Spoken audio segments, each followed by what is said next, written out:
Hello guys, welcome to top cinema. তো আমি একটা ফ্যামিলি ড্রামা কমেডি মুভি দেখলাম যার নাম মামান। এই মুভির পরিচালক হচ্ছেন প্রশান্ত পান্ডিয়া রাজ এবং এর মুখ্য চরিত্রে রয়েছে সুরি।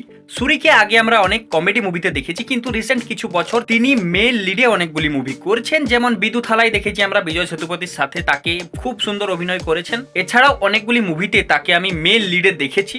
সুরি ছাড়া এই মুভিতে রয়েছে ঐশ্বরিয়া লক্ষ্মী, যাকে আমরা দেখেছি অনেক মুভিতে। তার অ্যাক্টিং তো ভালোই, কিন্তু তাকে যা দেখতে এই মুভিতে তাকে সেরা লাগছে দেখতে এবং তার অ্যাক্টিংও ভালো। তো তাকে দেখে তো আমি ফিদা হয়ে গেছি ভাই। সুরির কথা বাদ দাও, কিন্তু তাকে সেরা দেখতে লাগছে। এরপর মুভির স্টোরি যদি বলি, মুভির মেন স্টোরি হচ্ছে মামা ভাগনার যে সম্পর্ক সেটাকে তুলে ধরা। এখানে সুরি একজন সাধারণ মানুষের চরিত্রে রয়েছে। তার দিদির বাচ্চা হয়নি অনেকদিন ধরে, কিন্তু অনেক মানত করার পর বাচ্চা হয় এবং সুরি তার মামা হয়। কিন্তু সুরি যখন বিয়ে করে তখন সমস্যার সৃষ্টি হয়। তো এই মামা ভাগনার সম্পর্ককে তুলে ধরেছে যেভাবে, সেটাকে দেখতে হেভি মজা লাগে। এবং মামা যদি তুমি হয়ে থাকো তাহলে তোমার মুভিটা ভালো লাগবে। এই ড্রামা খুব সুন্দর রয়েছে। যেহেতু আমিও একজন মামা, তাই এই মুভিটা আমার সাথে কানেক্ট করেছে ভাই। আমারও অনেকগুলো ভাগনা রয়েছে, ভাগ্নি রয়েছে, এবং এই মুভিতে সেটাকেই তুলে ধরা হয়েছে। এছাড়া মুভিটাতে তোমরা হালকা ফুলকা অ্যাকশন, কমেডি এবং রোমেন্সও দেখতে পাবে। খুব সুন্দর, ঐশ্বরিয়ার জন্য দেখতে ভালো লাগে রোমেন্স সিনগুলো। তো আর বেশি কিছু বলবো না। যদি তোমরা ড্রামা মুভি দেখতে ভালোবাসো তাহলে এই মুভিটা তোমার জন্য। যাও, চলে যাও। এবং সুরির যদি ফ্যান হয়ে থাকো তাহলে মুভিটা দেখো, অবশ্যই ভালো লাগবে।